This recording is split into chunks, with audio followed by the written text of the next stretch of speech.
No tempo em que o negro chegava fechado em gaiola, nasceu no Brasil quilombo e quilombola. E todo dia negro fugia juntando a curriola. De estalo, de açoite, de ponta, de faca e sulido de bala, negro voltava pra Angola no meio da senzala. E ao som do tambor primitivo, berimbau, maraca e viola, negro gritava. Durante mais de 3 séculos, perto de 4,5 milhões de negros africanos foram transportados para o Brasil como escravos, para trabalhar de sol a sol, sem nenhum direito à vida, sem nenhum direito de trabalho.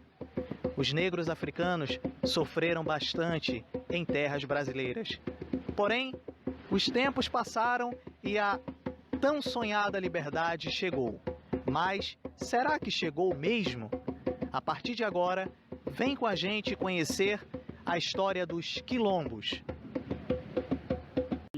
Para compreendermos a questão do período mais vergonhoso da história da humanidade, temos que dividir a história em 2 períodos. No Brasil, especificamente, os negros foram escravizados no período colonial e no período imperial.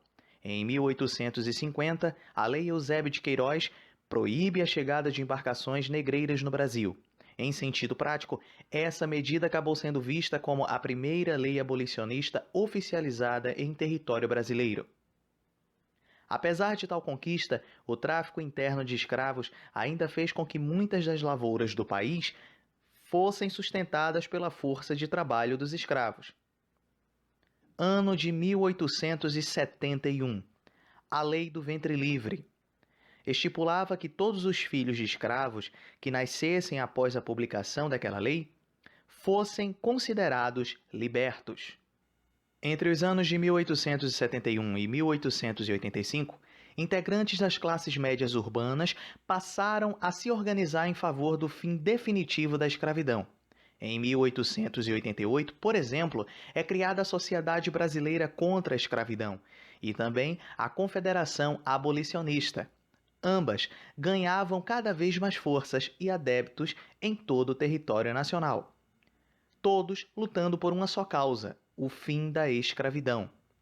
Em 1885, a Lei dos Sexagenários determinava que os escravos maiores de 60 anos fossem imediatamente libertos. A lei passou por inúmeras críticas e controvérsias. Por fim, é chegada a tão sonhada liberdade. O ano é 1888, e mediante a grande pressão popular, a princesa Isabel assina o decreto que dava fim à escravidão. Conhecida por Lei Áurea, a mesma não tratou de pensar ou garantir a inserção dos negros libertos na sociedade. Nenhum programa de engajamento, nenhuma reparação financeira, nem mesmo o direito a um pedaço de chão. Nada, absolutamente nada foi feito para recompensar o povo negro.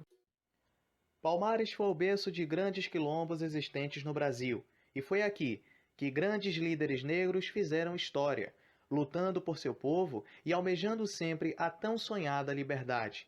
E foi ele, Zumbi dos Palmares, o grande símbolo da luta e resistência. A nossa equipe foi até a comunidade quilombola do Muquem, que fica em União dos Palmares. O Muquem começou a ser formado há cerca de 200 anos atrás, e há exatos 150 anos, a comunidade foi a primeira do Brasil a ter a posse da terra, que foram doados por um comprador anônimo. No Muquem moram 185 famílias, somando cerca de 800 moradores.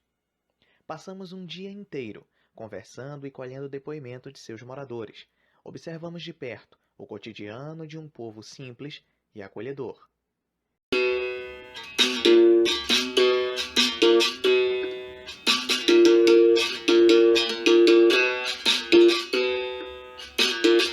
Negro vinha de Luanda, não sabia qual era o seu destino. Saudade das suas mulheres, da sua terra e dos seus filhos. Bom, a gente falar um pouco do movimento negro brasileiro, a gente não pode falar de um movimento, de uma luta, de uma resistência, sem falar no Quilombo dos Palmares, né? E o Quilombo ele foi um dos maiores polos de resistência, não só negro, mas indígena, de brancos também. Ele não acolhia apenas ex-escravos. E hoje é uma representação muito forte do que é a resistência. Apesar de que o nosso poder público ainda não conseguiu enxergar a força que o nosso Quilombo dos Palmares, que todos os outros quilombos que existem por aí têm. Infelizmente, a cultura ainda é tratada como uma coisa um pouco sem valor. Quem não tem cultura, quem não tem história, não tem raiz, e a gente não pode deixar a raiz da gente morrer. Observamos que, além do aspecto cultural que envolve a dança, como a arte da capoeira, entre outras, o modo de subsistência das famílias é o artesanato e a agricultura para consumo próprio. Dona Irineia, por exemplo, é uma artesã reconhecida como patrimônio vivo de Alagoas e sobrevive da venda de suas obras de arte com o barro e a argila. A arte que eu descobri, ela tem me ajudado muito, graças a Deus, que esse trabalho meu já está fora do Brasil, né? Eu não sabia de nada, nunca tive leitura, mas a minha leitura foi essa que Deus me deu e eu fico bem satisfeita.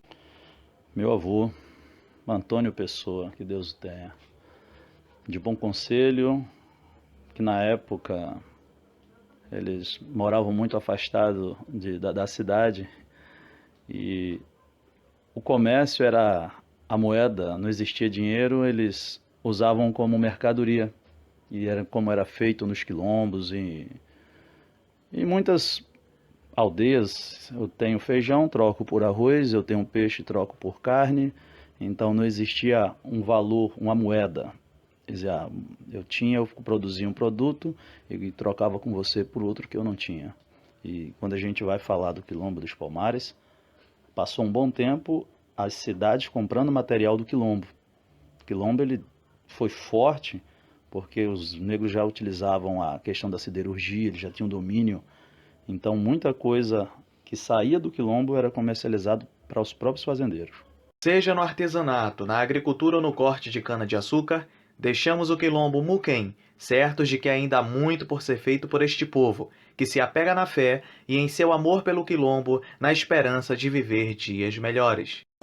Pedimos licença, Zambi, ao Oxum e Iemanjá, para abrir nossos trabalhos com a bandeira de Oxalá. Pedimos licença, Zambi, ao Oxum e Iemanjá, para abrir nossos trabalhos com a bandeira de Oxalá. Os negros trouxeram a sua ancestralidade e a sua própria religião, o candomblé, e no Brasil foi criada a Umbanda, a primeira e única religião brasileira oriunda das matrizes africanas. O catolicismo e o protestantismo, até mesmo o espiritismo Kardec, vieram de fora, e hoje temos as seitas e religiões orientais.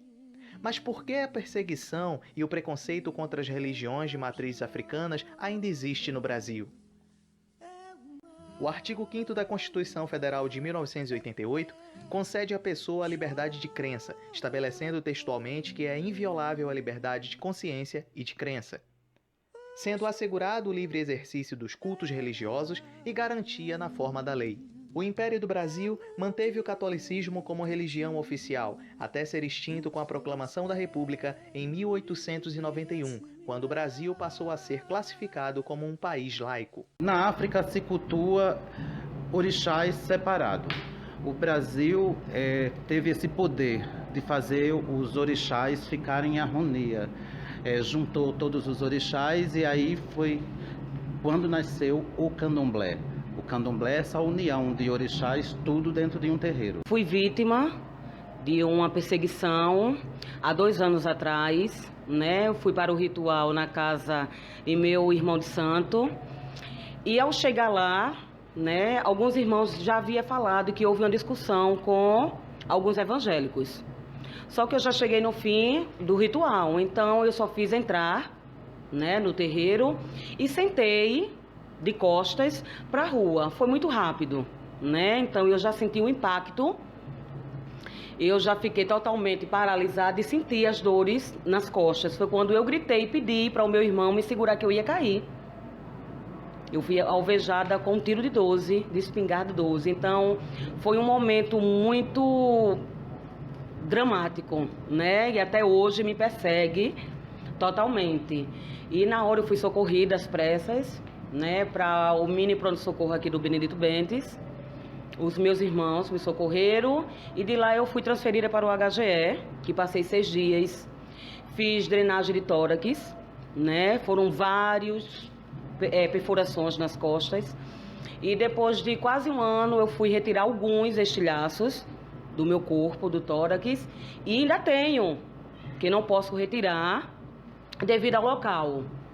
Então foi esse o ocorrido comigo, dessa perseguição à nossa religião de matriz africana. Alô, Vila Isabel! Vamos que zombar, gente! Valeu, zumbi! O vento forte dos palmares que corre a terra, céu